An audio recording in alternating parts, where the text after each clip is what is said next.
Is here good?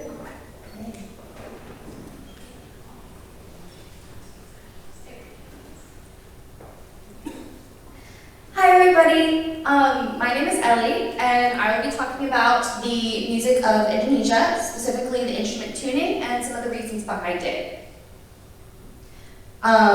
First I'm going to start off with talking about where Indonesia is, some of the instruments and the traditions, and then comparing the tunings to our Western tunings. Which I actually just remembered, I need the piano. The piano is unlocked. Yeah.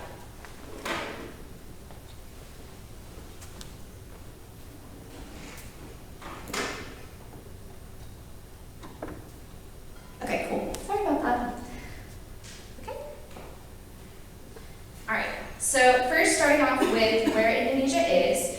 It sits below China, east of India, and like southeast of India and Thailand. Southeast, the main part of Asia, is down in this area, and here is a more close-up map. The closest to these countries influence the sounds and instruments that are used within Indonesia today. China, for example, had learned how to cast metals, which began an interest in metal instruments, which was carried down into Indonesia and influenced the gamelan, which we are about to talk about. All right. So the gamelan is a type of ensemble made up of mostly instruments played by hitting.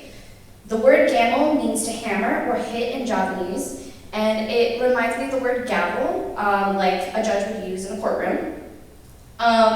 It's also referred to as gamsa in High Javanese, meaning bronze, and the drums over on this side here are called kendhang, and the instruments at the bottom right here are metallophones. They're similar to our xylophones. All right, and here's some of the mythology behind it. So it comes from Javanese mythology from the Saka era in 2030 CE. It was invented by the god Sang Guru, and he ruled as king of all Java. He needed a way to signal the gods, and so he invented the gong. Later, he needed a way to be able to send more complicated messages and made two others of different sizes, which became the original gamelan. The groupings of gongs here are, these ones here, sorry, are the bonong, and there's some larger ones that you'll see later that are called the kenong. Alright, so looking at the tuning system specifically, the Western tuning systems, there is a general major and minor scale with 7 individual tones leading back to the first tone. And they have specific spaces based on the scale.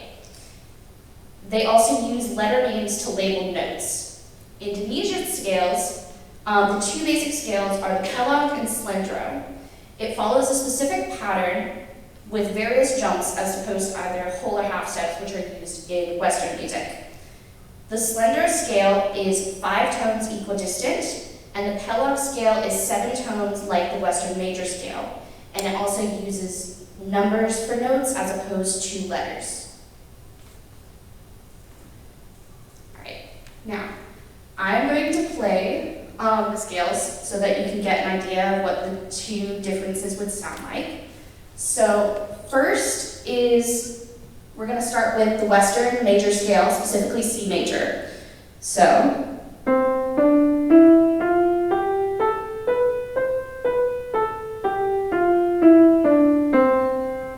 that you should recognize.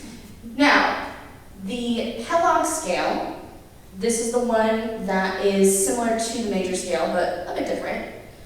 I'm going to have to figure it out.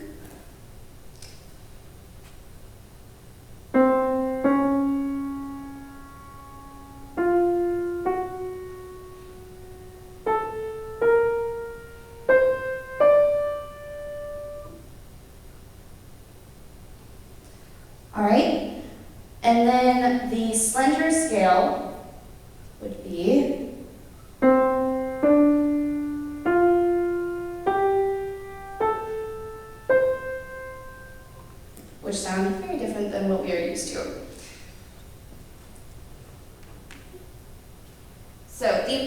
this tuning, instruments have to be tuned to either one or the other, as opposed to Western instruments, which can switch between different types of tuning. So in this case, a whole ensemble would be tuned to one scale or the other because of how different they are. The cylinder scale is their pentatonic scale and the older of the two. A pentatonic scale is a scale that is built of 5 tones and it has larger gaps between them than you would see in a major or minor scale that we would be used to. From my research, as far as I can tell, one is not used over the other in various regions throughout Indonesia at all. All right, so layout of a group of players, specifically within a gamelon. Like Western music, instruments of the same type are together. So like the bonang and the kenong are all gongs, and there's another set of gongs over here, and like those would all be put together. Also things that would have similar parts would be put together.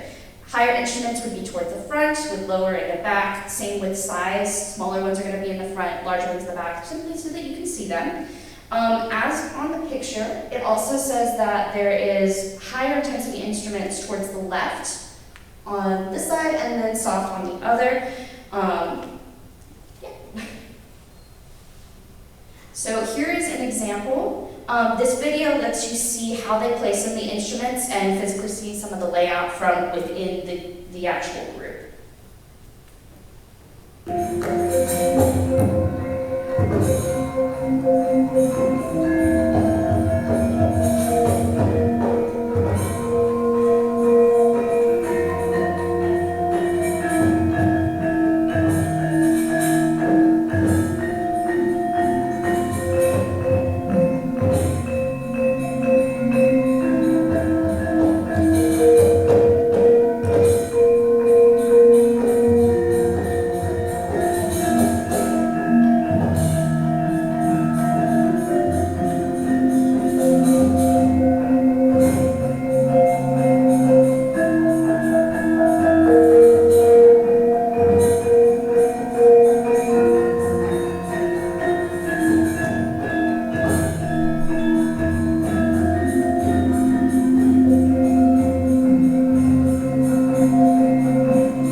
Is an outdoor performance. It includes some singing and uses a couple of Western instruments. Specifically, there's an accordion that comes in at some point, and then they have a cello sitting on the stage, but I don't think they play it in this particular example.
any questions?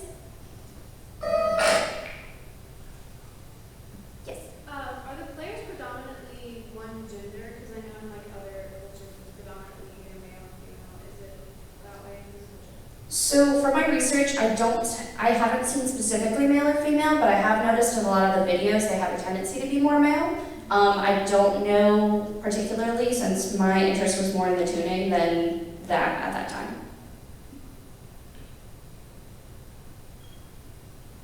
Yes, Allie? Do you know if the instruments in that last video were, if they had the Western tuning? It sounded like they were, more in tune with the Orient.